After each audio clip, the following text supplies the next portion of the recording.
CyberHell. Vous connaissez sûrement ce documentaire Netflix. Un documentaire glaçant parlant d'un véritable fléau qui a touché la Corée du Sud. Un véritable trafic de photos et vidéos de jeunes filles coréennes sur Telegram. Toutes forcées à devenir des esclaves sexuels pour les abonnés de ces canaux, de ces rooms, qu'on appellera les Ant Rooms. Pourquoi le nom Ant Room ? NTH signifie simplement énième, faisant ainsi référence au fait que les créateurs ont ouvert des tas de rooms, de canal Telegram, pour partager leurs saloperies. On croyait ce scandale loin derrière nous depuis 2020. D'ailleurs, les principaux acteurs de ce réseau ont été arrêtés, Paxa et Code. Mais on était loin d'imaginer que cette histoire n'était que la partie émergée de l'iceberg. 4 ans plus tard, les Ant Rooms refont surface avec une sordide affaire. C'est ce que nous allons voir dans ce premier épisode de Red Room. Si des affaires criminelles et true crime vous intéressent, abonnez-vous à cette chaîne YouTube et si vous aimez un format plus court, suivez-moi sur Instagram où j'adapte un format true crime en seulement 60 secondes. Le lien est en description.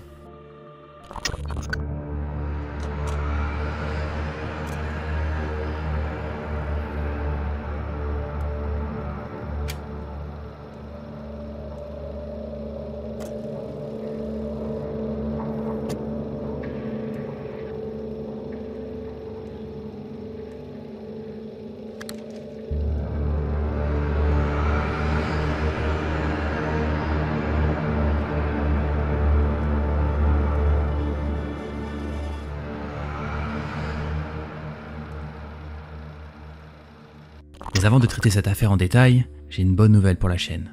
Elle est enfin sponsorisée. J'aimerais remercier MyHeritage qui sponsorise cette vidéo.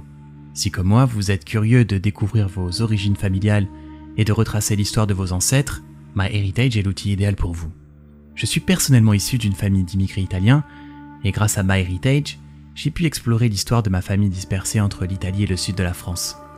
Avec MyHeritage, vous pouvez accéder à plus de 20 milliards de documents historiques et créer votre propre arbre généalogique en quelques clics. J'ai été surpris de découvrir des membres de ma famille que je ne connaissais même pas, et je suis sûr que vous pourriez faire des découvertes tout aussi étonnantes. L'outil permet même de coloriser et d'animer vos vieilles photos de famille, vous donnant un aperçu incroyable de vos ancêtres comme jamais auparavant. Je vous encourage vivement à essayer MyHeritage avec leur offre d'essai gratuit de 14 jours. Vous trouverez le lien pour démarrer dans la description et en commentaire épinglé. Un grand merci encore à MyHeritage pour leur soutien à cette chaîne. C'est grâce à des partenaires comme eux que j'ai pu démarrer ce tout nouveau format d'enquête. Un format que vous avez grandement apprécié, avec des épisodes tests, comme celui de Wong Jong, le fameux TikToker aujourd'hui en prison, ainsi que l'épisode sur le Joker coréen. C'est un format très travaillé où l'aspect visuel est primordial. Un format très différent d'autres vidéos de ma chaîne, auxquelles je n'avais pas encore de nom. C'est désormais chose faite, ce format s'appellera Red Room. Pour les curieux, je vous laisse lire ce nom à l'envers pour comprendre. La famille c'est important, et vous allez voir que dans cet épisode, les auteurs des Ant Rooms n'en ont rien à foutre de la leur. Déjà, il faut bien comprendre le sérieux de toute cette histoire. Pourquoi les Ant Rooms sont créés ? Dans un pays aussi conservateur où les règles et les mœurs sont importantes, c'est encore plus choquant de voir ce genre de choses là-bas. Mais on parle de quoi exactement ? D'humiliation, de sexualisation, de chantage, de vol et de trafic.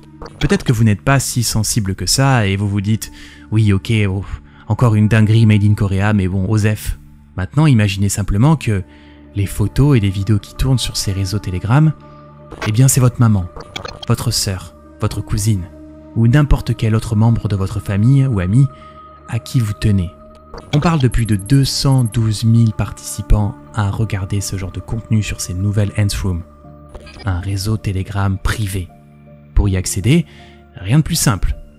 Prendre une photo d'un membre de sa famille ou d'une amie proche et fournir toutes les informations personnelles sur cette personne. Nom, prénom, âge, adresse, etc. Et le pire dans tout ça, c'est que les gens le font. Ils se précipitent même. Des rooms qui sont dédiés à se montrer en train de toucher sexuellement leur mère ou leur sœur. Une autre qui est dédiée à humilier les membres de sa famille. Une autre pour faire des deepfakes avec une IA, où l'idée est de prendre la photo de n'importe qui et la coller sur du contenu pornographique. Le parfait lieu de vengeance pour les ruptures difficiles. Car oui, il y a aussi une room pour poster des photos de son ex et trash-talker dessus. L'obscénité à son paroxysme. Une nouvelle version des Handsroom de 2018. La Corée est un pays très avancé en matière de technologie et possède l'un des débits internet les plus rapides au monde. En gros, il est très facile pour les Coréens de démarrer des business en ligne, qu'ils soient clean ou sombres. Et quand on parle de sombre, généralement, ça part très souvent de Telegram. Alors pourquoi Telegram ? En fait, Telegram, c'est un réseau crypté où l'anonymat est garanti. La plateforme parfaite pour réaliser ses méfaits. Le CEO de Telegram a d'ailleurs été arrêté récemment en France, donnant encore plus de portée médiatique à cette affaire. Avec autant de protection de ses utilisateurs de la part de Telegram, cette plateforme est devenue le meilleur réseau pour des crimes sexuels, tout en évitant les responsabilités qui vont avec. Cette nouvelle histoire part d'un seul tweet. Un certain Queen Archive One sur X, compte aujourd'hui suspendu, qui a révélé cette affaire en postant des screenshots de ses fameuses Handsroom. Sur ces screenshots, on peut y voir un agresseur soulevant la jupe de sa petite sœur et l'agresser sexuellement pendant qu'elle dormait. Voici une traduction de son tweet. Un des salons d'humiliation sur Telegram, comptant 1932 membres. Ce salon est divisé en plusieurs catégories comme la room des cousines, la room des mères, la room des connaissances, mais aussi la room des grandes sœurs et la room des petites sœurs. Découvrons quel type de photos se trouve dans ces sections. J'ai flouté les sous-vêtements et toute partie de peau visible, mais j'ai laissé les vêtements et les couvertures apparentes pour que vous puissiez reconnaître si vous êtes concerné. Si vous pensez être une victime, apportez des preuves et je vous mettrai en contact avec la personne à l'origine de l'information. Après ce tweet, les Handsroom ont été à l'attention de tout le peuple coréen, surtout la jeune génération qui a peur et qui se demande « Attends, est-ce que mon petit frère est dedans ?» Car oui, ce sont bien des jeunes étudiants qui sont dedans, à la fois agresseurs et agressés. Et vous savez d'où ils viennent pour la plupart ? De grandes universités, telles que les Sky, regroupant SNU, Korea et Yonsei University. Et la police dans tout ça. Aux abonnés absents, comme toujours dans ce genre d'affaires, vous me direz. Les internautes le savent très bien et prennent désormais les devants en postant une liste des noms d'agresseurs sur la toile. Vérifiez bien qu'un membre de votre famille n'y figure pas. Mais ces rooms ne s'arrêtent pas là.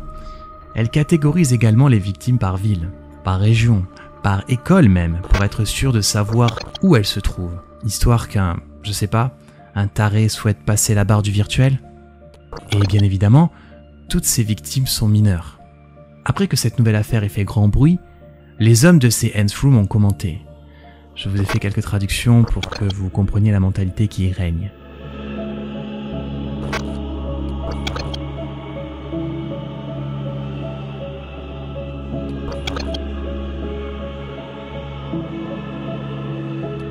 La saison 4 de certaines de ces rooms ont fermé, le temps que les regards se calment sur cette affaire, menaçant d'ouvrir une saison 5.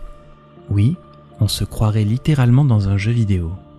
Une affaire qui soulève le comportement ignoble des incels coréens, justifiant leur acte car « Oh, ça va, c'est un pays qui bénéficie bien plus aux femmes qu'aux hommes de toute façon. On a quand même le droit de s'amuser, non ?» Rappelez-vous ce que je vous ai dit en début d'épisode. Maintenant, imaginez simplement que les photos et vidéos qui tournent dans ces réseaux Telegram, c'est votre maman, votre sœur, votre cousine ou n'importe quel autre membre de votre famille ou ami à qui vous tenez. Eh bien, cette phrase, elle n'a aucun effet sur eux. C'est justement ce qu'ils recherchent. Ces incels ont la haine, la vraie, le mauvais fond. Celui qui est prêt à tout pour nuire. Peu importe les conséquences. Imaginez maintenant élever votre enfant en Corée du Sud. Comment les protéger de tout ça ? Une génération où le plus jeune âge est déjà archi connecté. Et s'il ne l'est pas comme ses camarades de classe, peut être soumis à du harcèlement scolaire, car, différent de la masse, un vrai puissant fond le truc. Alors, on peut se poser 5 minutes et se demander, que risquent les auteurs de ces Handsroom concrètement ? Listons un peu les charges. On parle ici de partager du contenu pornographique en deepfake, et les termes sont importants.